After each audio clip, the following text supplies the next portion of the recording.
Subscribe करें और bell दबाएं ताकि कोई खबर रह न जाए।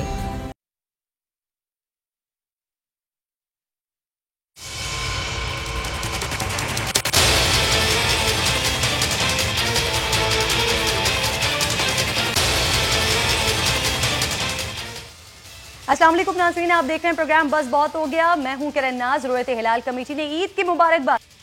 पाकिस्तान में हज का चांद नजर नहीं आया, जिसके बाद मुल्क में यकुम जुल्हज 1441 हिजरी जुमेरात 23 जुलाई और ईद उल अज़हा यकुम अगस्त बरोज हफ्ता होगी 30 जुलाई को।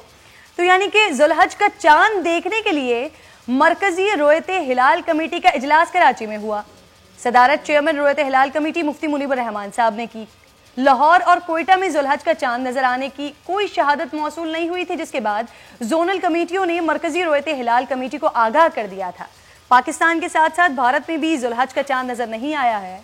सऊदी अरब में यकुम जुल्हज बुध 22 जुलाई को होगी और हज का रुकन आजम वकूफ अरफा जुमेरात 30 जुलाई को अदा किया जाएगा, जबकि ईद उल अजहा 31 जुलाई को मनाई जाएगी। सऊदी अरब में नमाज ईद जुमे को अदा की जाएगी और पाकिस्तान और मशरक़ वस्ता में ईद की नमाज हफ्ते को अदा की जाएगी। रोयत हिलाल कमेटी ने यह ऐलान कर दिया है, लेकिन नाज़रीन याद रखिएगा कि एक ऐलान इससे पहले वजीर बराए साइंस और टेक्नोलॉजी की जानिब से भी हो चुका है। गो के ऐलान करना, तारीखें देना उनका काम नहीं है, लेकिन जनाब हर बात में बोलने की आदत से मजबूर हैं। वजीर मौसूफ अपने तहत पहले ही काम कर चुके थे, लेकिन उलमा और कमेटी वाज़ेह ऐलान कर चुकी थी कि होगा वही जो फैसला रोयत कमेटी करेगी। आज वजीर साहब ने ट्वीट भी दागा कि चांद की पैदाइश पाकिस्तान के मयारी वक्त के मुताबिक रात 10:33 पर हो चुकी है। आज 21 जुलाई को पाकिस्तान में कराची और गिरदोनवाह के मतला में चांद नजर आ जाएगा। डाउनलोड करें ऐप को और बिल्कुल सही मकाम देख लें। अजीब बात है फवाद चौधरी साहब, मुल्क मुशीर चला रहे हैं, आप रोयत हिलाल कमेटी चलाना चाहते हैं। वैसे तो जनाब वजीर साहब पहले भी कई बार बता चुकी हूं कि आपकी मिनिस्ट्री में शामिल कई काम पेंडिंग पड़े हैं। यूनिवर्सिटीज आपकी नजर करम मांग रही हैं, लेकिन फिर भी आप दूसरे डोमेन में कूद पड़ते हैं। तो मेहरबानी करें, आपका ये सवाल कि घड़ी देखकर नमाज पढ़ी जा सकती है, तो टेक्नोलॉजी का इस्तेमाल करते हुए चांद क्यों नहीं देखा जा सकता? वैसे तो आका अलैहिस्सलातु वस्सलाम की जामे हदीस मौजूद है, लेकिन इसके लिए आप किसी भी मदरसे का रुख करें या उलमा से पूछ लें, आपको बहुत अच्छा और बेहतर जवाब मिल जाएगा। प्रोग्राम का पहला सेगमेंट। तो इससे पहले क़िबला अयाज साहब मुझे प्रोग्राम में ज्वाइन कर चुके हैं। मैं आपको खुशामदीद कहूँगी क़िबला अयाज साहब, क्योंकि रोयत हिलाल कमेटी की जानिब से ये ऐलान हो गया, आज चांद नज़र नहीं आया, कल चांद नज़र आएगा और उसके बाद ईद की तारीख का बता दिया गया। लेकिन फवाद चौधरी साहब अभी तक मिस्र हैं कि उनके ऐप पड़ी हुई है, वहाँ पर चांद देखा जा सकता है। जब घड़ी देखकर नमाज पढ़ी जाती है तो फिर टेक्नोलॉजी का इस्तेमाल करते हुए चांद क्यों नहीं देखा जा सकता? क़िबला साहब ज़रा हम चाह रहे हैं कि आपकी वसातत से उनको जवाब मिल जाए, जवाब दीजिएगा। देखें, ये बड़ी बदकिस्मती है कि फवाद चौधरी साहब जो साइंस और टेक्नोलॉजी के वजीर हैं और हमारी रोयत हिलाल कमेटी के दरमियान इस किस्म का एक मुबाहसा शुरू हो जाता है, जो कि बिल्कुल गैर ज़रूरी है। टेक्नोलॉजी की अहमियत से किसी को इनकार नहीं, लेकिन रोयत जो है ये एक शरई शहादतें, ये भी बहुत यानी एक लाजमी अमर है।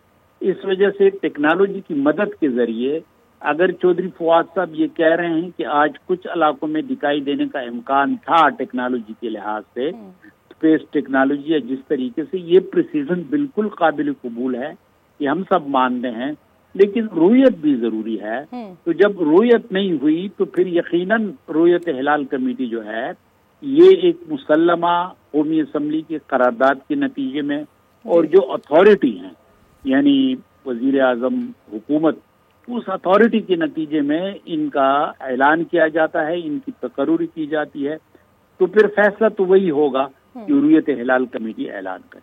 अच्छा क़िबला साहब, वो ये भी सवाल करते हैं कि टेक्नोलॉजी हलाल है या हराम है, इसका जवाब भी दे दीजिए। नहीं, वो टेक्नोलॉजी हलाल हराम की बात टेक्नोलॉजी में नहीं है। उलमा इसको डिसाइड करें। टेक्नोलॉजी नहीं, वो अब चौधरी फवाद साहब दिलचस्प आदमी हैं और वो हमेशा ये कोशिश करते हैं कि उलमाए किराम को छेड़ें, तो ये तो उनकी उलमाए किराम के साथ छेड़खानी का सिलसिला जारी रहता है। वो हमारी उसमें दिलचस्पी नहीं है। हम तो ये कहते हैं कि दोनों के दरमियान एक अंडरस्टैंडिंग और टेक्नोलॉजी का इस्तेमाल बहुत ज़रूरी, लेकिन रोयत को बिल्कुल नज़रअंदाज नहीं किया जाता। अच्छा सर, क्योंकि वो इसी बात पर मुख्तलिफ इंटरव्यूज़ में अभी वो मौजूद हैं और बार बार आकर वो यही बात कर रहे हैं कि जब घड़ी देखकर नमाज अदा की जा सकती है तो फिर टेक्नोलॉजी का इस्तेमाल करते हुए चांद की पैदाइश के बारे में बात क्यों नहीं की जा सकती? सर, उलमा कराम इस बात का बहुत बेहतर तरीके से जवाब दे सकते हैं। बिल्कुल, वो तो अब मुफ्ती हमारे जो उलमाए किराम हैं वो जवाब देंगे। हमने इस्लामी नजरियाती कौंसिल की तरफ से कुछ तजावीज़ दी हैं, उन तजावीज़ पे भी अगर अमल किया जाए तो ये मुमकिन है कि हम एक इत्तेफाक और इत्तेहाद की तरफ आ जाएं। और वो ये है कि ये TOR यानी टर्म्स ऑफ रेफरेंस तय किए जाएं।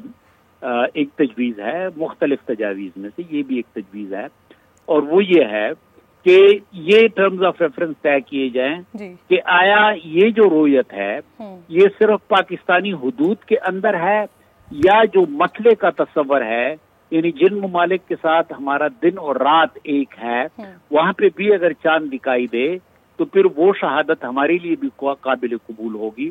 अगर ये TOR का एक बार फैसला हो जाए तो मुझे यकीन है कि ईद के ऊपर या रमजान शरीफ के ऊपर कभी पाकिस्तान के अंदर इख्तिलाफ नहीं होगा।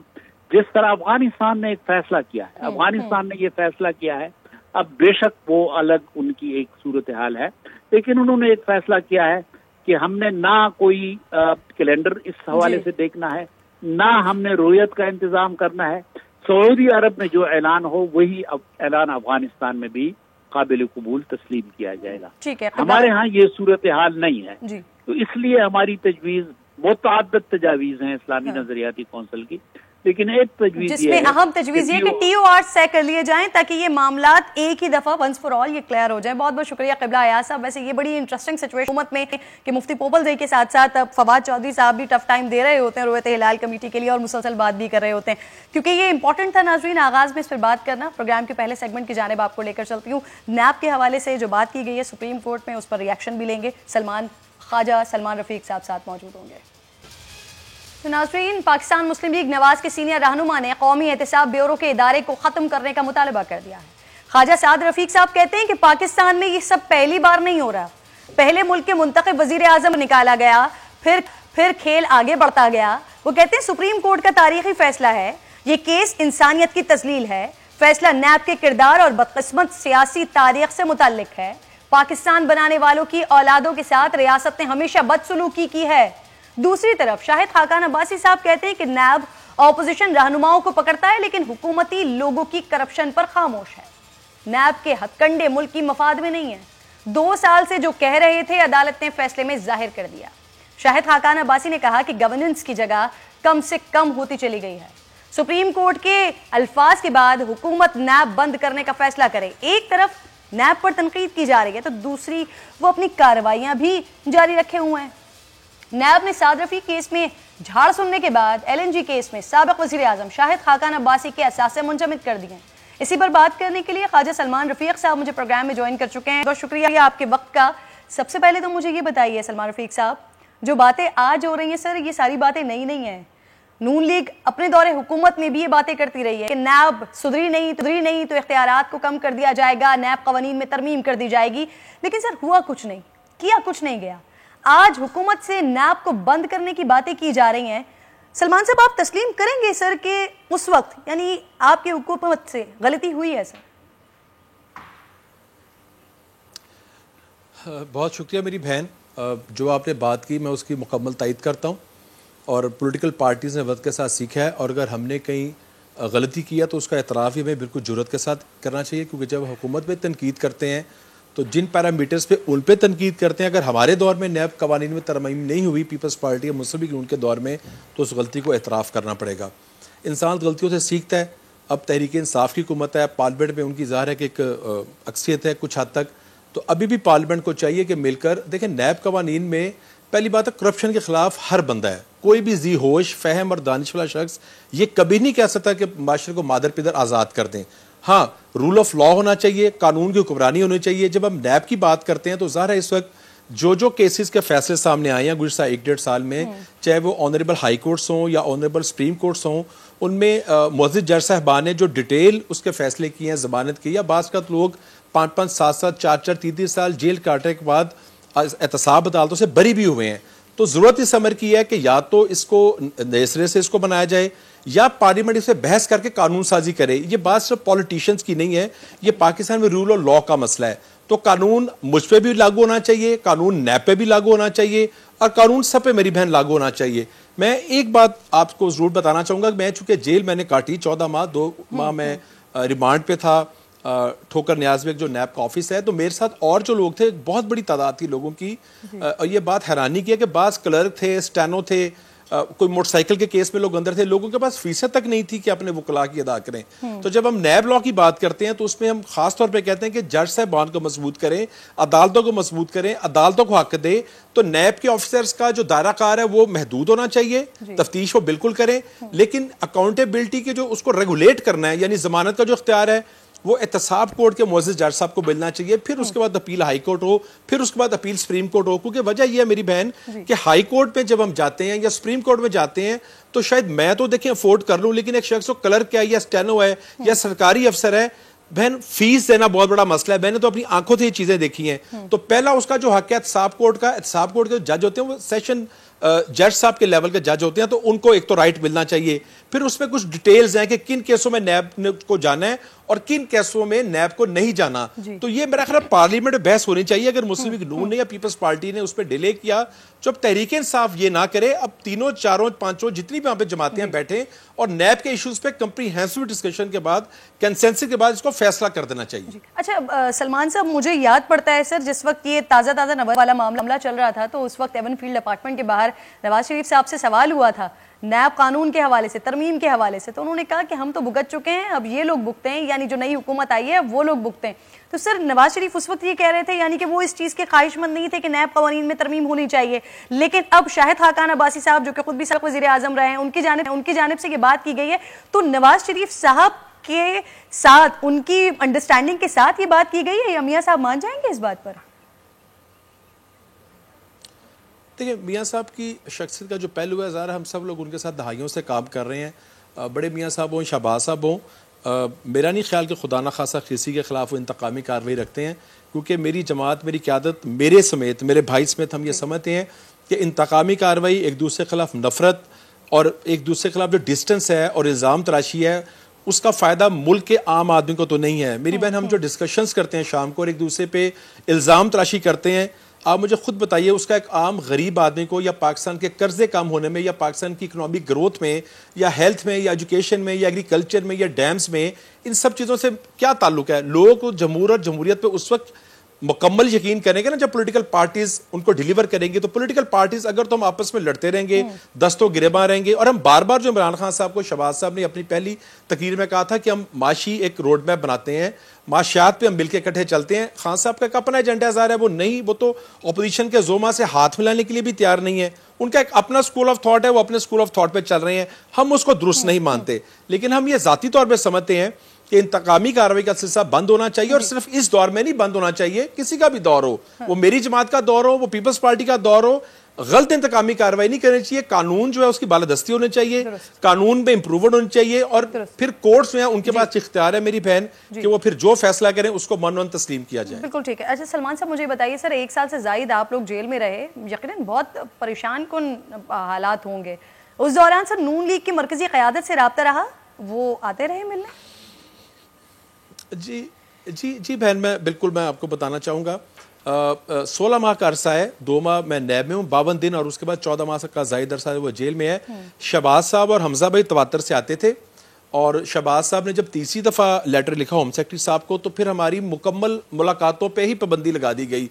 यानी फैमिली हमें हफ्ते में एक दफ़ा मिल सकती थी, लेकिन जो करीबी दोस्त अहबाब थे उनकी भी मुलाकात पर पाबंदी लगा दी गई। हमजा साहब फिर गिरफ्तार हो गए, तो मियाँ साहब जो थे वो यहाँ पे नहीं थे और मरियम बीबी भी यहाँ पे नहीं थी, लेकिन क़यादत की हद तक शहबाज साहब, हमजा साहब आते रहे, बड़े मियाँ साहब से रब्ता रहा, और मरियम बीबी से भी रब्ता रहा, मेरे घर भी वो गई थी। लेकिन उसके अलावा भी एहसन इकबाल साहब, शाहिद खाकान साहब और जितने भी ज़ोमा कराम थे वो मुलाकात के लिए जेल आए, लेकिन फिर पाबंदी लग गई थी, फिर 6-7 माह हम किसी को बहन मिल नहीं सके। ठीक सर, मैं खुद भी इस बात की हामी हूँ कि किसी को उस वक्त गिरफ्तार किया जाए जब उसके खिलाफ मुकम्मल सबूत मौजूद हों, मगर आज की प्रेस कॉन्फ्रेंस के दौरान ख्वाजा साहब ने एक बात की जो मुझे बिल्कुल समझ नहीं आई है। क्या वो जज्बात में कह गए? 1 मिनट जरा सुन लीजिए उनकी बात, फिर इस पे कमेंट कीजिएगा। मैं ये समझता हूँ कि पाकिस्तान बनाने वालों की औलादों के साथ इस मुल्क में रियासत ने मुसलसल बदसलूकी की है। सर, रियासत ने मुसलसल बदसलूकी की है, ये बात समझ नहीं आई सलमान साहब। देखिए, रियासत जो है ना वो एक पूरे माशरे की अक्कासी करती है। उसमें पॉलिटिकल पार्टीज भी हैं, उसमें माशरा भी है, उसमें पूरा एक कम्प्रीहेंसिव रियासत की बात करते हैं। किसी फ़र्द वाहिद पे या किसी एक जगह पे आप बात नहीं कर सकते। जब हम ये बात करते हैं कि तो ये हर उस जमहूरियत नवाज की बात करते हैं, सिर्फ हमारे ख़ानदान की बात नहीं है। ये पाकिस्तान की तमाम सियासी जमातें जो 71, 72, 73 साल से जमहूरियत के लिए काम कर रही हैं, बशमूल तहरीक इंसाफ के वर्कर्स के। तो ये बात एक ओवरऑल पैराए में भाई ने की है ओवरऑल, क्योंकि मैंने ये प्रेस कॉन्फ्रेंस नहीं सुनी थी, लेकिन कम से कम हमारी आपस में दोनों भाई को डिस्कशन होती है, तो हमारा जो फिलॉसफी है और स्कूल ऑफ थॉट है वो ज़ाहिर एक ही है। तो हम ये ज़ाती तौर पे समझते हैं कि पाकिस्तान में आइन की बालादस्ती होनी चाहिए और पॉलिटिकल पार्टीज जो हैं उनको मिलजुल कर एक हद तक बहस करें। ऑपोजिशन भी होती है, हुकूमत भी होती है, मगर एक दायरेकार का तयन होना चाहिए, क्योंकि अगले जो 20-25 साल हैं और जिस जगह पाकिस्तान जाता जा रहा है, और खासतौर पर गुज़िश्ता 2 साल से जो माशियात की सूरत हाल है मेरी बहन, उसमें ज़रूरत इस अमर की है कि अब अपने ज़ात के खोल से हम बाहर आ जाएं और इज्तमाइयत का सोचें। और अगर हमने इज्तमाइयत का ना सोचा तो मेरा ख्याल है कि चंद साल बाद सूरत हाल ऐसी होगी कि फिर शायद उसका अल्लाह ना करे मुदावा ना हो सके। सलमान साहब, नैब के ऊपर तनकीद समझ आती है, हुकूमत के ऊपर तनकीद समझ आती है, लेकिन सर रियासत ने बदसलूकी की। सर वो रियासत जिसने नाम दिया, घर दिया, जमीन दी, वजारतें दी, ओहदे दिए, सर उस रियासत ने बदसलूकी की। देखिए, गुजारिश है इस मेरी बहन, रियासत को बनाने भी तो मेरे और आपके बड़ों का ही किरदार है ना। हम सब के बड़ों ने इस मुल्क को बनाया ना। यानी हमारे और आपके बड़ों का नाम, मेरे वालिद का नाम तो तारीख में, अमृतसर की तहरीक में है, फिर जमहूरियत के लिए जो उन्होंने जान दी। तो जब एक बंदा करता है तो रियासत जो होती है वो उसकी बात करता है ना, किसी फ़र्द वाहिद पे या एक हुकूमत पे, वो चाहे जमहूरी हो या गैर जमहूरी हो, आप बात को नहीं कर सकते। आपको पूरे माशरे की बात करनी है, पूरे सिस्टम की बात करनी है।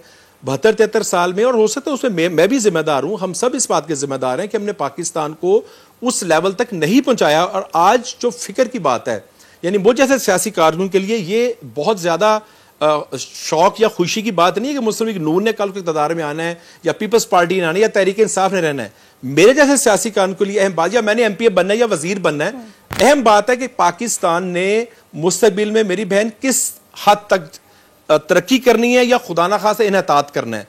तो मुझे से पॉलिटिकल वर्कर के लिए जिसका ताल्लुक हर सियासी जमात से है, मैं जब आपसे बात कर रहा हूं तो मुस्लिम लीग की बात भी कर रहा हूं, पीपल्स पार्टी भी कर रहा हूं, तहरीक और आपकी भी बात कर रहा हूं, एज ए माशरा में बात कर रहा हूं। हम सब लोग अपने मुल्क के लिए बाहर मुतफिकर हैं, लेकिन जब तक मेरी बहन हम आपस में मिलकर नहीं बैठेंगे, अंडरस्टैंडिंग नहीं करेंगे और इंतकाम ज़हन से नहीं निकालेंगे, वो मैं हूं या कोई हो, हमें बड़े खुले ज़हन के साथ पाकिस्तान को लेकर आगे चलना पड़ेगा। आम आदमी की हालात बहुत खराब है। सलमान साहब, सर माजी में सैफुर रहमान कमीशन बनाकर नून लीग ने पीपल्स पार्टी के खिलाफ एहतसाब के नाम पर केसेस बनाए। अब नैब भी आप तमाम लोगों की हुकूमत में काम करती रही है और ऐसे ही इल्जामात लगते रहे सर, मगर खत्म कोई नहीं कर सका। क्या अब ऑपोजिशन हुकूमत से बातचीत करने जा रही है कि इस नैब को सर खत्म किया जाए या फिर कोई दूसरा एहतसाब का इदारा बना दिया जाए? सलमान साहब जी बहन, मैंने जो पहले बात की ना, देखिए सैफुर रहमान साहब का भी जो था वो काम, उसको कोई भी जी होश या फहम वाला शख्स उसकी हमायत तो नहीं कर सकता। मैं तो एक सियासी कारकुन हूं, मैं या मेरा भाई तो हमेशा जहां अपनी गलती होगी उसको तस्लीम करेंगे। वो भी गलत था और जो आज हो रहा है वो भी गलत हो रहा है।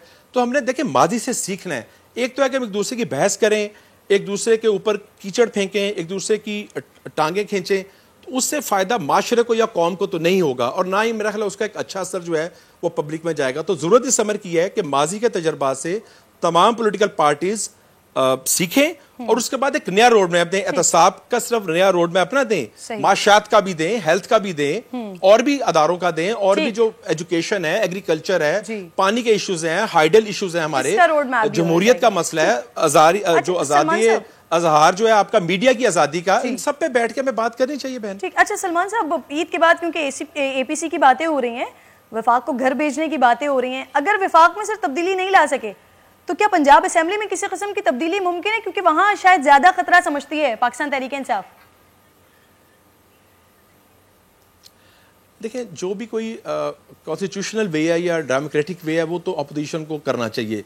मैं ज़ाती तौर पे समझता हूँ कि इन 2-2.5 साल में अपोजिशन की जमातों को जिस तरह आपस में मुत्थिद होना चाहिए था जिस फोर्स के साथ अब हमें काम करना चाहिए था, ज़ाहिर है नैब के और दीगर मामलात की वजह से हम सब लोगों को इंतकामी कार्रवाई की गई, और ज़ाहिर है कि कुछ लोगों को जब पकड़ा जाता है तो बाकी लोगों पे उसका असर पड़ता है।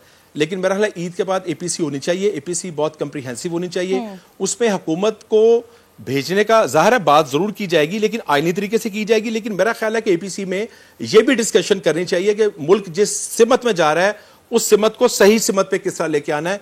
तो मेरा ख्याल है कि उसके इंशाल्लाह बहुत अच्छे असरात मुरतब ठीक है, आप कह रहे हैं कि डायरेक्शन का तयन होना चाहिए इस एपीसी में। सर मुझे साथ साथ फैसल करीम कुंडी साहब भी ज्वाइन कर चुके हैं पाकिस्तान से, मैं आपको भी खुशामदीद कहती हूँ। सर सलमान साहब से बात हो रही है मुस्लिम लीग नून की जानिब से, जैसे मुतालबा कर दिया गया है कि नैब को खत्म कर देना चाहिए, नैब को खत्म करें। सर पाकिस्तान पीपल्स पार्टी इस मुतालबे के साथ है मुस्लिम लीग नून के, ये इस मुतालबे की हिमायत करेगी, और अगर हिमायत करेगी तो ये बात सिर्फ हिमायत तक रहेगी, मुतालबे तक रहेगी, या फिर आगे हुकूमत से कोई राब्ता भी किया जाएगा, इसके लिए आगे बात भी बढ़ाई जाएगी? फैसल साहब।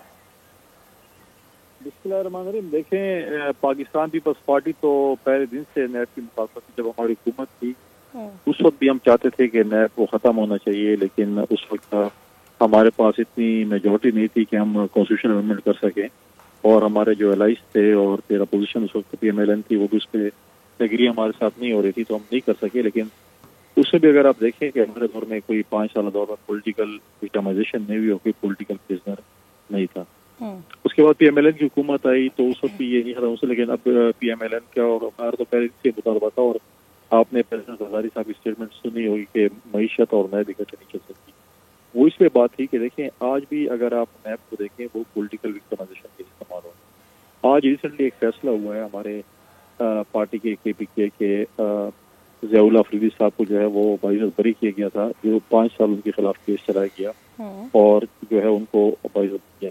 इस तरह अगर आप बाकी केसेस भी देखें, चाहे अपोजिशन के, चाहे PMLN के हैं या पीपल्स पार्टी के हैं, बाइज़त बरी हुए हैं। आज आप मुझे बताएं, खुर्शीद शाह को 8 से 10 महीने हो गए, वो नैब कस्टडी में, और आज तक उनके खिलाफ कोई रेफरेंस जमा नहीं हो सका। मतलब ये है कि आप नैब पकड़ती है, उसके बाद जो है आपको कहती है आप अपने आप को बेगुनाह साबित करें। तो ये हमेशा जो है मैनूवरिंग के लिए इस्तेमाल हुई है नैब, पॉलिटिकल विक्टिमाइजेशन के लिए इस्तेमाल हुई है, पार्टियां तोड़ने के लिए इस्तेमाल हुई हैं। अगर आप इसकी हिस्ट्री देखें तो ये चीज़ें हम तो हमेशा देखें। मेरे भाई तो पंजाब से, लेकिन मैं तो KPK से ताल्लुक है। मैं 7 साल KPK में PTI की हुकूमत रही है। हमने नैब में PTI के खिलाफ एप्लीकेशन भी दिए हैं, नैब ने उसके ऊपर कोई एक्शन नहीं लिया। जब PTI के खिलाफ जाते हैं तो वो सुप्रीम कोर्ट की फीस चुनना शुरू करके वहाँ पर स्टे ऑर्डर लेते हैं, फिर दूसरी तरफ कहते हैं कि जी हम तो बिल्कुल पाक साफ है, हमारे खिलाफ कौन जा रहा है। जब हम जाते हैं तो आप जाते हैं सुप्रीम कोर्ट से लेते हैं। तो इतनी लंबी चार्जशीट है PTI के खिलाफ अगर नैब एक्शन ले, लेकिन नैब के चेयरमैन साहब कहते हैं कि जी अगर ठीक है फैसल साहब, माफ कीजिएगा मुझे कथा कलामी करनी पड़ी है। सर एक छोटा सा मुझे ब्रेक लेना है। बहुत बहुत शुक्रिया, आप प्रोग्राम में साथ मौजूद थे। आपको थोड़ी सी जहमत और दूंगी, ब्रेक के बाद वापस आती हूँ, 1-2 सवाल और करने आपसे।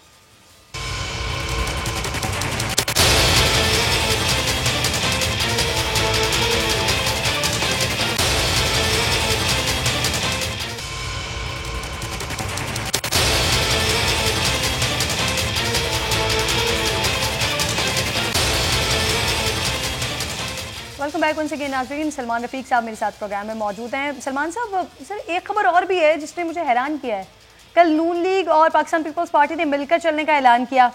आज फिर शकूक व शुबहात का इजहार हो रहा है। पीपल्स पार्टी के इजलास में चंद रहनुमाओं ने कहा कि मुस्लिम लीग नून को साथ लेकर चलने की ख्वाहिश मुस्बत है, मगर वो अपोजिशन का किरदार अदा नहीं करना चाहते, जिनकी वजह से APC इल्तिबा का शिकार हुई है। वो तहरीक में कैसे साथ चलेंगे? सर कमेंट कीजिएगा इस पर। मैं मेरी बहन बताता हूँ, बड़ा अच्छा आपने सवाल किया है। देखें, जमातें जो होती है ना, पॉलिटिकल पार्टीज़, पीपल्स पार्टी और मुस्लिम लीग नून दोनों मुख्तलिफ स्कूल ऑफ थाट हैं। मगर मोहतरमा बेनज़ीर भुट्टो शहीद और जो मियाँ साहब के दरमियान एक चार्टर हुआ था, उसके बाद एक कंटिन्यूटी है कि कभी हम ज़ाहिर है आमने सामने भी आते हैं, लेकिन एक फ्रेम में रह के काम करते हैं और एक दूसरे को एक हद से ज़्यादा, जिसका ज़ाहिर फ़ायदा मुल्क को और जमहूरी सिस्टम के। यही वजह आप देखें कि 12-13 साल से डेमोक्रेटिक सिस्टम जो है वो एक रेगुलर चल रहा है, और इंशाल्लाह और 5-10-15 साल चलता रहा तो पॉलिटिकल पार्टीज़ में भी आप देखेंगे बेहतरी आती जाएगी।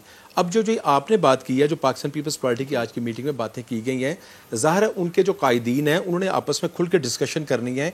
इसी तरह जो मुस्लिम लीग नून की मीटिंग होती है तो हमारे दरमियान भी मुख्तलिफ ओपिनियन होती है, फिर मुख्तलिफ लोग बात करते हैं, लेकिन जब एक बात तय हो जाती है तो फिर उस पार्टी को उस पर अमल दरामद करना होता है। आज के इजलास में मैंने भी मीडिया में देखा था कि कुछ रिजर्वेशन का इजहार पीपल्स पार्टी के लोगों ने किया। वो बड़े सीजनड लोग हैं, तजर्बाकार लोग हैं, हो सकता है उनमें से कुछ लोगों की ओपिनियन मुख्तलिफ हो, लेकिन जब उनका एक फैसला हो जाएगा इंशाल्लाह, अगर APC 5, 7, 10 दिन आगे पीछे भी होती है तो एक चीज़ जो कंसेंसस से होगी और हर पार्टी के तमाम लोग उस पर जब ज़ाहिर है कि मुतफिक होंगे तो मेरा ख्याल है फिर APC जो है वो बहुत भरपूर तरीके से कामयाब होगी। बहुत बहुत शुक्रिया सलमान साहब, प्रोग्राम में आप साथ मौजूद थे, आपने वक्त दिया अपना, आपका बेहद शुक्रिया। अब जाने बढ़ती हूँ नाज़रीन, और अब जिस सेगमेंट पर मैं बात करने वाली हूँ, बहादुर बच्चे साबिक SSP मलिर राव अनवार के खिलाफ 2 अहम गवाह अपने बयानात से मुनहरिफ हो गए हैं, जो कि पुलिस एहलकार हैं, जिसके बाद मकतूल नकीबुल्लाह को इंसाफ मिलने के इम्कानात इंतहाई मादूम होने लगे। नकीबुल्लाह कत्ल केस की समाअत के दौरान प्रोसिक्यूशन के अहम गवाह शहजादा जहांगीर ने इंकशाफ किया कि दफ़ा 161 का बयान ज़बरदस्ती लिया गया। इसी तरह दूसरे गवाह मोहम्मद आसिफ ने कहा कि जिस बयान को मुझसे मंसूब किया जा रहा है वो मेरा है ही नहीं। पहले गवाह पुलिस एहलकार शहजादा जहांगीर ने अपने साबका बयान से मुनहरिफ होते हुए बताया कि पुलिस मुकाबले के बाद जाए वक़ुआ पर पहुंचा था, लेकिन SSP आबिद कायम खानी ने अपने दफ्तर बुलवाकर मर्जी के बयान के लिए दबाव डाला और मेरे इनकार पर हब्से बेजा में रखा, जिसके बाद मैं झूठा बयान देने पर मजबूर हो गया। दूसरे गवाह पुलिस एहलकार आसिफ, इसने इंकशाफ किया है कि जिस दिन मुकाबला हुआ उस दिन वो मलिर कोर्ट JM 6 की अदालत में मौजूद था। पेश किया जाने वाला बयान उसका नहीं है। अदालत ने गवाहों के बयानात कलमबंद होने के बाद आइंदा समाअत 28 जुलाई तक के लिए मुलतवी कर दिया। अगली समाअत में वकला गवाहों के बयानात पर फिर जरा करेंगे। अदालत में समाअत के वक्त साबिक SSP मलिर राव अनवार, DSP कमर और दीगर मुल्जिमान पेश हुए हैं। अब केस का क्या बनेगा, जबकि पुलिस की अपनी इंक्वायरी टीम ने इनकाउंटर को जाली करार दिया था। इस बात में कोई शक नहीं है कि साबिक SSP मलिर राव अनवार बहुत ही बाअसर हैं, जिसका नकीब के वकील ने भी इजहार किया था। नकीब के वालिद तो बेटे को इंसाफ मिलता नहीं देख सके, इसी उम्मीद के साथ वो इस दुनिया से चले गए कि शायद उनके बेटे को इंसाफ मिले। लेकिन क्या ये दुनिया देख सकेगी? ये पाकिस्तान के लोग देख सकेंगे? वो तमाम लोग देख सकेंगे जिन्होंने बड़ी आवाज़ें उठाई थी नकीबुल्लाह महसूद को इंसाफ दिलाने के लिए? इसी पर बात करने के लिए मेरे साथ मौजूद हैं PTI के MNA हैं आलमगीर खान, जिन्होंने न सिर्फ इस केस पर आवाज़ उठाई थी बल्कि नकीब के वालिद का भी बहुत साथ दिया था। आलमगीर, पुलिस के गवाह तो मुकर गए हैं उज़ैर बलोच की तरह, क्या कहेंगे आप इस पर? देखें, अभी भी उम्मीद बिल्कुल बाकी है। वजह यह है कि पुलिस की गवाही वैसे भी कोर्ट में कमजोर मानी जाती है। जो मेन क्योंकि इस केस में गवाह बेशुमार हैं इसके, और ये कोई मेन गवाह नहीं थे। मैं आपको एक छोटी सी मिसाल दूं कि इस केस में गवाही इस लेवल की है कि जो थानेदार जिस वक्त थाने पे मौजूद था, जिस वक्त वारदात की जगह पे मौजूद था, तो उसके आसपास जितने भी जो लोग जुड़े हुए थे उनकी गवाही ली गई। मेन जो गवाही है और जो पब्लिक से ली गई या जो नकीबुल्लाह के साथ जो लोग थे, मेन गवाही उनकी है। और वो अल्हम्दुलिल्लाह आज भी उन्होंने अपना एक स्टैंड कायम किया हुआ है। और स्पेशली जो जिरगा मेंबर्स थे जो इस कम्युनिटी नकीबुल्लाह की कम्युनिटी से ताल्लुक रखते थे, उन सब ने जो गवाही दी वो अहमियत की हामिल है और कोर्ट में उसका बड़ा वजन है। वो अल्हम्दुलिल्लाह आज भी कायम है। लेकिन ये जरूर है एक तशवीश की बात के ये राव अनवार, इसको क्यों स्पेशल प्रिविलेज दिया जाता। ये आज भी धंधनाता घूमता सिंध में, और सिंध हुकूमत आज भी इसको सपोर्ट करती। जो बहादुर बच्चे वाला बयान था वो हमें सिंध में अमली तौर पे नजर आता कि इसकी पीछे जो है वो पुश्त पर कुछ ताकतें आज भी मौजूद हैं। और इस चीज पे मैं अगेन आपके तवज्जुह से हमारी जो कोर्ट्स हैं, हमारे जजेस हैं, उनसे रिक्वेस्ट करूंगा कि काइंडली इसके ये पर काटे जाएं। ये जो सियासी पर हैं इसके, ये काटे जाएं। ये राव अनवार आज ओहदे से तो हट गया, लेकिन आज भी इसकी पुष्टपनाही की जा रही है सियासी तौर पर। अच्छा आलमगीर, आप मुझे ये बताइएगा कि नकीबुल्लाह महसूद का जिस वक्त कत्ल हुआ 2018 जनवरी, उसी शाम को मकसूद का भी कत्ल हुआ, जो कि शार फैसल वाला वाक़या पेश आया था। 2 साल हो गए हैं और इस तरह के बेशुमार केसेस हैं जो पुलिस के हाथों, जिनके साथ ये सब कुछ हुआ, जो लोग कत्ल हुए, क्या प्रोसिक्यूशन की कमी है? पीटी भाइयों को बचाने की कोशिश की जा रही है मुसलसल कि आज तक 2 साल गुजर गए हैं, अब हमारे सामने ये बात आती है कि गवाह मुनहरिफ हो गए हैं। कितनी आपको उम्मीद है? आप कह रहे हैं जो इसके मेन गवाहान हैं वो अब तक अपने स्टैंड पर मौजूद हैं, आपको कितनी उम्मीद है कि वो आगे अपने स्टैंड पर रहेंगे इसी तरह से? देखिए, इसमें 2 चीजें हैं। एक तो यकीनन केस कमजोर पहले दिन ही पड़ जाता जब इन्वेस्टिगेशन कमजोर होती, और ये हमारे सिस्टम की एक बहुत बड़ा कमजोरी है कि यहाँ जो इन्वेस्टिगेशन साइड है या बिक जाती या सियासी दबाव में आ जाती और वही सारा केस पहले दिन से कमजोर कर देती। लेकिन यहाँ नकीबुल्लाह के केस में जो हमारे वकला हैं, उनको मैं इस पर वो शाबाशी है उनको कि जिस तरीके से उन्होंने वॉलंटरीली इस केस को टेकअप किया, और वो आज भी लगे हुए हैं इसके एक जो बारीकियों में वो पड़े हुए हैं, और इस केस को इंशाल्लाह किसी अंजाम किसी जगह तक पहुंचाएंगे। मैं फिर उनकी तरफ से पूरी उम्मीद हूँ। दूसरी चीज ये कि नकीबुल्लाह कोई अकेला नहीं था। नकीबुल्लाह के साथ पीछे पूरी जो कम्युनिटी जिरगा था वो आज भी मौजूद है, और उन जो गवाहान हैं उनकी चाहे सिक्योरिटी हो या उनकी जो उनकी फैमिली को फाइनेंशियल सपोर्ट करना, वो जिरगा उसको देख रहा था। तो मैं सिर्फ ये कहूं कि ये एक फर्द एक फैमिली के हद तक नहीं। और दूसरी चीज ये, राव अनवर का केस देखें, ये राव अनवर अकेला नहीं है कोई पुलिस में बदमाश। इस शहर में ऐसे दर्जनों हैं और ऐसे सैकड़ों वाकयात होते हैं, लेकिन मिसाल बनाना जरूरी है। हाँ, जब तक प्रेसिडेंट सेट नहीं होती तब तक ऐसे अनासर की सरकूबी नहीं की जा सकती। बिल्कुल आप दुरुस्त फरमा रहे हैं इस बात पर। मेरे साथ ही मौजूद रहिएगा आलमगीर, क्योंकि एक कैंपेन हमारी चल रही है, उसके आपने भी बड़ा हिस्सा डाला है, यानी कि आप भी के इलेक्ट्रिक के हवाले से बात भी करते रहे हैं, और फिर आपने तो ये तक कोशिश की कि CEO साहब का घर मिल जाए और वहां पर जाकर फिर कोई एहतजाज वगैरह किया जाए। तो इसी पर यह बात कर लेती हूँ कि नाज़रीन, आज कराची को बिजली दो इस मुहिम का 15वां रोज है। के इलेक्ट्रिक अपनी रविश बरकरार रखे हुए हैं। बहुत कोशिश की है मैंने कि वो प्रोग्राम में आए, अपना मौक़िफ़ पेश करें, कुछ तो कराची वालों को बताएं, कुछ तो कहें कि ठीक है आप जिस तकलीफ में मुब्तला हैं थोड़े दिन की और बात है, फिर ये तकलीफ खत्म हो जाएगी। मगर अल्लाह जानता है कि वो प्रोग्राम में आने से न जाने क्यों हिचकिचा रहे हैं। मैं एक बार फिर ऑन एयर अपने प्लेटफॉर्म से दावत दे रही हूँ के इलेक्ट्रिक के CEO मोनिस अलवी साहब को, उनकी तर्जुमान नूर अफशा साहिबा को, कि प्रोग्राम में आए, अपना मौक़िफ़ पेश करें, कराची वालों को बताएं कि जितना पैसा वो दे रहे हैं, वो चाहे ओवर बिलिंग की सूरत में हो चाहे बिलिंग की सूरत में हो, लेकिन बिजली उन्हें क्यों नहीं आप फराहम कर पा रहे, क्यों आप उन्हें वो सहूलत नहीं दे पा रहे हैं। आए ऑन एयर, बताएं टीवी पर, क्योंकि मैं अपनी कमिटमेंट से पीछे नहीं हटूंगी। ये तमाम के इलेक्ट्रिक के ओहदेदारान, उनके CEO, तमाम लोग गौर से सुने। नैपरा ने अंधेरे बांटने वाली कंपनी के खिलाफ रिपोर्ट तैयार की है नाज़रीन, और हुक्काम को पेश भी कर दिया। तहकीकाती टीम के मुताबिक कराची में बिजली बहरान के जिम्मेदार के इलेक्ट्रिक है, यानी साबित हुआ गैस, फर्नेस ऑयल और न जाने कौन कौन से बहाने, फीडर स्ट्रिप हो गया, ये खराब हो गया, वो खराब हो गया। असल में सारी खराबी की जिम्मेदार के इलेक्ट्रिक ही है, वाहिद के इलेक्ट्रिक है। रिपोर्ट में मजीद इंकशाफ क्या किया गया है, ये जानने के लिए मेरे साथ बोल न्यूज़ इस्लामाबाद के ब्यूरो चीफ गुलाम मुर्तज़ा साथ मौजूद हैं, इनसे जानती हूँ।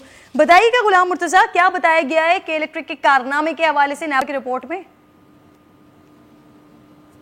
बहुत शुक्रिया किरण नाज, आपने तो अपनी जो मुहिम है उसमें बहुत ज़्यादा बढ़ चढ़ कर आपने कराची के लोगों को बिजली फराहम करने के लिए काम किया है। अब मुबारकबाद की मुस्तहिक हैं इस हवाले से। जो आज रिपोर्ट पेश हुई है उसके मुताबिक ये कहा गया, एक तो शो काज नोटिस जारी किया गया है इनको कि बताएं क्यों आप बिजली फराहम नहीं कर पा रहे, इसकी वजूहात से उन्हें आगाह करें। फिर दूसरी जो रिपोर्ट्स हैं उसमें तहकीकात की गई हैं जिसमें यह बताया गया है कि इनकी जो पैदावारी सलाहियत है वो ही नहीं है कि ये इस हद तक बिजली पैदा कर सकें कि कराची के अवाम को पूरी बिजली दी जा सके।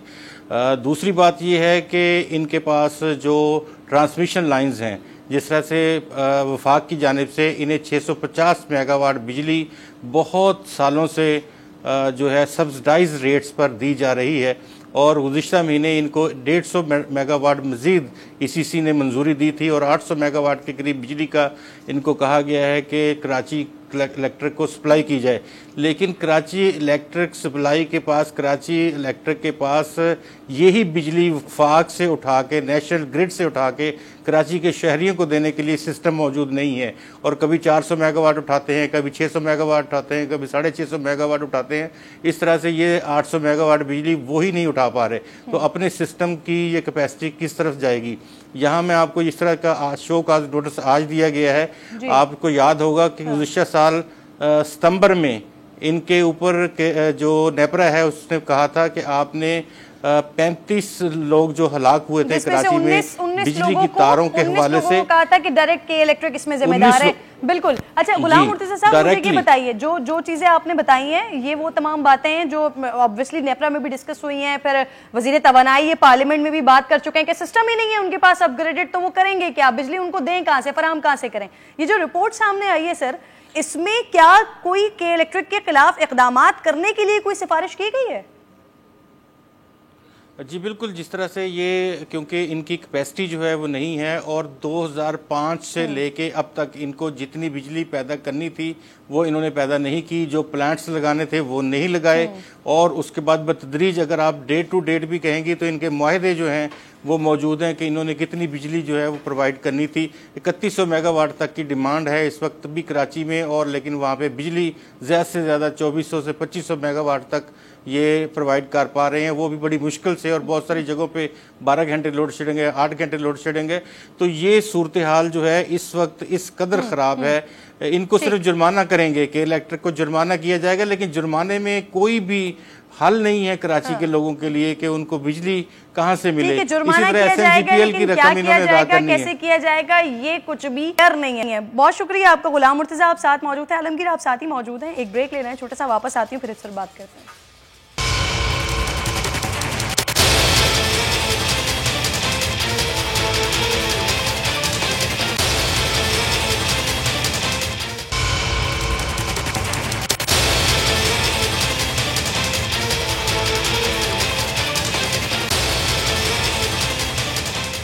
वेलकम बैक उनसे अगेन नाज़रीन। हम बात कर रहे थे कि इलेक्ट्रिक के हवाले से, तो नेपरा की जो रिपोर्ट सामने आई उसमें तो सिर्फ जुर्माने की बात की गई है। आलमगीर अब मुझे बताइएगा कि ये के इलेक्ट्रिक को कैसे निकाला जाएगा? कराची का मसला ये कैसे हल होगा? जो नेपरा की रिपोर्ट आई जुर्माने तक महदूद हो गई, विफाक की जानिब से जो बातें की गई, पहले 1 दिन फिर 3 दिन फिर 10 दिन की बात हो गई, तो इससे सिर्फ बात बराए बात ही हो रही है। हल क्या निकलेगा कराची वालों के लिए? देखिए, इसका मैं खुद और हमने जितने MNAs हैं कराची के, हमने नेपरा पर भी और अपने जो वजीर हैं इनके साथ भी मीटिंग्स में बार बार यही प्रेशर डाला कि आप अब फैसला करें कि ये एक कंपनी के हवाले शहर को नहीं किया जा सकता। ये जो मोनोपोली है ये तोड़नी पड़ेगी। ये नहीं हो सकता एक कंपनी ऐसी बेसिक नीड या ये सर्विस प्रोवाइड करे और अपने मुनाफे बनाती रहे और सर्विस में और क्वालिटी में कोई बेहतरी ना हो, बल्कि उसी कराची से कॉपर चोरी करके बेच दे। मकसद ये है कि अभी आपने रिपोर्ट पढ़ी, कोई कैपेसिटी बिल्ड नहीं की गई, वही वफाक की सब्सिडी पे आज तक चल रहे हैं। अभी जो गैस इनको दी जा रही SSGC से, कोई मुआहिदा ही मौजूद नहीं उस पर। और फिर मुश्किल ये आती कि जब इस कंपनी की कोई नाअहली होती, तो जब हम एक्शन लेने जाते तो एक ही कंपनी है, उसको कोई सजा भी नहीं दे पा ठीक से। जो आप नकेल की बात करिए ना, क्योंकि एक कंपनी है, उसको अगर ज्यादा नकेल डालेंगे तो सर्विस में और उसमें दुश्वारी होगी, इन द एंड कंज्यूमर को मुश्किल आएगी। लेकिन हल यही है, मजीद कंपनीज लाएं, कंपटीशन क्रिएट हो, कराची के 6 डिस्ट्रिक्ट्स हैं, डिस्ट्रिक्ट वाइज बांटा जाए। आलमगीर यानी के इलेक्ट्रिक के पास हुकूमत को ब्लैकमेल करने के लिए सॉलिड रीजंस मौजूद हैं। जो मोनोपोली है ये इटसेल्फ एक ब्लैकमेलिंग टूल है, और जब तक इसका हल नहीं तलाश किया जाएगा, मैं समझता हूं कोई सॉलिड हल नहीं मिलेगा। ये हर साल यही चलता रहेगा कि आज, और ये कंप्लीट नाअहली है कि आपने कैपेसिटी बिल्ड नहीं की, आपने फर्नेस ऑयल टाइम पे मंगाया नहीं, आपके गैस के प्लांट्स फुल कैपेसिटी पे चल नहीं रहे। तो ये सारी चीजें जिस पर नेपरा ने पहले भी जुर्माने किए हैं, इस पे ये कोई नई बात नहीं है। और सबसे अहम चीज ये जो मुझे एक शिकवा रहता नेपरा से, कमाई अरबों रुपए में, जुर्माने करोड़ों में करते हैं। और भाई इन जितनी कमाई है उसका हिस्सा कोई परसेंटेज निकालें। और फिर जो ओवर बिलिंग में कराची से पैसा बटोरा गया है, उस पर भी मौजूद है, उस पर भी जो इन्होंने बटोरा है वो अलग है, जुर्माना बहुत कम है।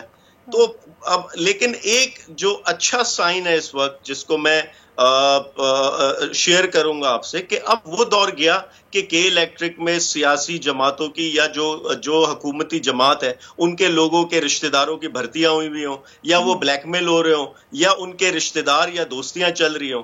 जहां के इलेक्ट्रिक गलत करेगी, ना अहली करेगी, जुल्म करेगी, तो आज असेंबली के फ्लोर पे आवाज उठाने वाले भी हैं और अपनी मिनिस्ट्री से इनका हिसाब लेने वाले एमएनएज भी मौजूद हैं। आलमगीर, यही बड़ी इंटरेस्टिंग बात है। आप एक एमएनए हैं, उसी कौमी असेंबली में खड़े होते हैं, के इलेक्ट्रिक के लिए आवाज उठाते हैं।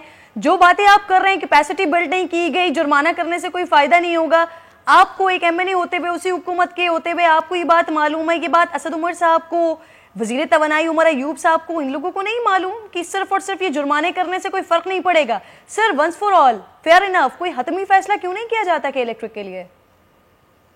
देखिए, इसमें वक्त लगेगा। हतमी फैसले के लिए आज ये जो इश्यूज सामने आ रहे हैं कि इलेक्ट्रिक पूरी तरीके से पहले भी एक्सपोज थी, अभी इनकी सारी चीजें सामने आई हैं हमारे नेपरा के आगे। नेपरा ने आगे जो है वो जो हमारी कैबिनेट है वहां तक इसको फॉरवर्ड किया है, यानी मिनिस्ट्रीज तक। तो अब इस पर यकीनन कोई ना कोई इकदामात लिए जाएंगे। लेकिन मैं सिर्फ ये कहूं, हल सिर्फ एक है जो हम एमएनएस तमाम बार बार मिनिस्ट्री से कह रहे हैं कि जब तक आप ये मोनोपोली को नहीं तोड़ेंगे, मुस्तकिल हल नहीं मिलना कराची को। अच्छा, आलमगीर, मेरा ये सवाल है कि ये अब जो पिछली हुकूमतों से जो मुआहदे हुए हैं, अपनी हुकूमत से कह के, उनसे रिक्वेस्ट करके वो मुआहदे तो जरा सामने लेकर आए आवाम के।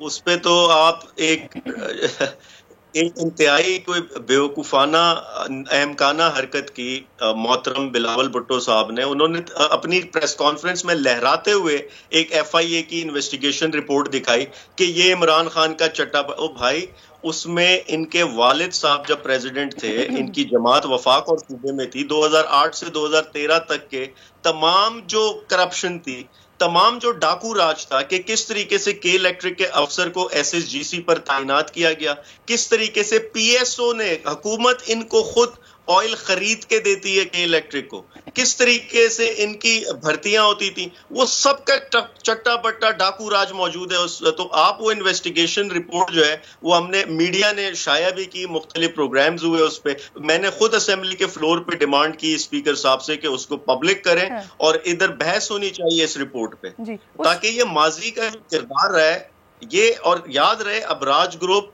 2008 में टेक ओवर किया इसने, ये 2005 में प्राइवेटाइज हुई थी, लेकिन अबराज आता है 2008 या 9 में, तो ये उस दौर में इसको दिया जाता है और वहीं से ये सारी चीजें शुरू होती। मकसद सिर्फ ये कि अब हम कराची के जो भी मुंतखब लोग हैं, हमने ना ब्लैकमेल होना है, ना कॉम्प्रोमाइज करना है इस इशू पे। मुझे शॉर्टली ये बता दें कि आप एक हुकूमत के नुमाइंदे होते हुए, के इलेक्ट्रिक तो कुछ कह नहीं रहा है, वो तो आ नहीं रहा है, आप कुछ बता सकते हैं? आप कह रहे हैं वक्त लगेगा, कितना वक्त लगेगा, शॉर्टली बता दें।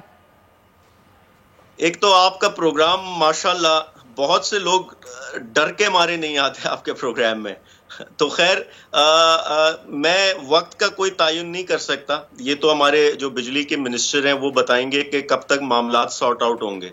ये जरूर है कि आने वाले कुछ दिनों में हमारी कराची के MNAs की मीटिंग होनी है उनसे, तो तब जो भी फैसले चीजें होंगी, मैं कोई झूठी तसल्ली, झूठे वादे, झूठी उम्मीद का कायल ही नहीं हूं, ना पब्लिक आपके चैनल पे मैं कोई बात बगैर जिम्मेदारी के कहूंगा। पहले मैं उनसे मिलूं जो जिम्मेदार लोग हैं, फिर मैं कोई जिम्मेदार स्टेटमेंट देता हूं। ठीक है, बहुत बहुत शुक्रिया आलमगीर, आप साथ मौजूद थे। नाज़रीन, आगाज में भी ये वादा किया, इख्तिताम में भी यही वादा है कि जब तक कराची वालों का यह मसला हल नहीं होता, या एटलीस्ट आकर बात नहीं की जाती, कराची वालों को कोई राह नहीं दिखा दी जाती कि इलेक्ट्रिक की तरफ से, तब तक ये एहतजाज जारी रहेगा। प्रोग्राम का वक्त खत्म हो गया, इंशाअल्लाह आपसे कल मुलाकात होगी। अपना ख्याल रखिए, अल्लाह निगहबान।